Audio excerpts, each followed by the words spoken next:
The goal of this video is to try to figure out the antiderivative of the natural log of x. And it's not completely obvious how to approach this at first. Even if I were to tell you to use integration by parts, you'll say, wait, integration by parts, you're looking for the antiderivative of something that can be expressed as a product of two functions. It looks like I only have one function right over here, the natural log of x. But it might become a little bit more obvious if I were to rewrite this as the integral of the natural log of x times 1 dx. Now you do have the product of two functions. One is a function of x. It's not actually dependent on x. It's always going to be 1, but you could have f of x is equal to 1. And now it might become a little bit more obvious to use integration by parts. Integration by parts tells us that if we have an integral that can be viewed as the product of one function and the derivative of another function,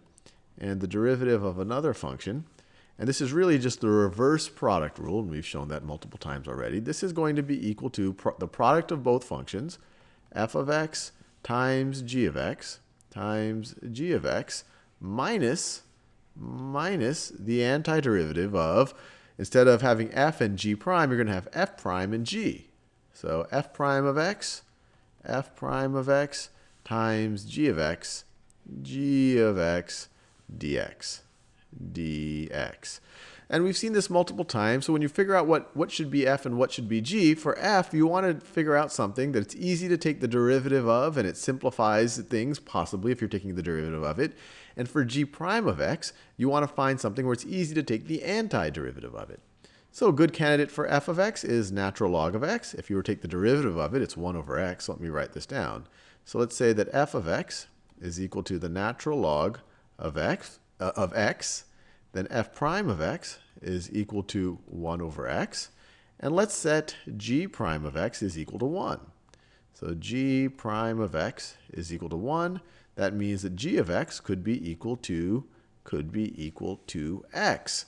And so let's go back right over here. So this is going to be equal to f of x times g of x.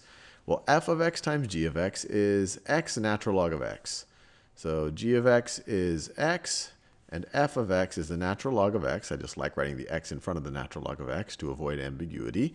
So this is x natural log of x minus the antiderivative of f prime of x, which is 1 over x, times g of x, which is x, dx.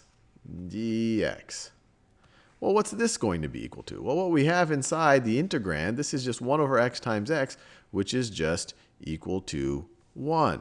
So this simplifies quite nicely. This is going to end up equaling, let me put it right there. This is going to end up equaling, all right, x, natural log of x, minus the antiderivative of just dx, or the antiderivative of 1 dx, or the integral of 1 dx, I should say, or the antiderivative of 1 is just minus x. And this is just an antiderivative of this. If we want to write the entire class of antiderivatives, we just have to add a plus c here. And we are done. We figured out the antiderivative of the natural log of x. And I encourage you to take the derivative of this. For this part, you're going to use the product rule and verify that you do indeed get natural log of x when you take the derivative of this.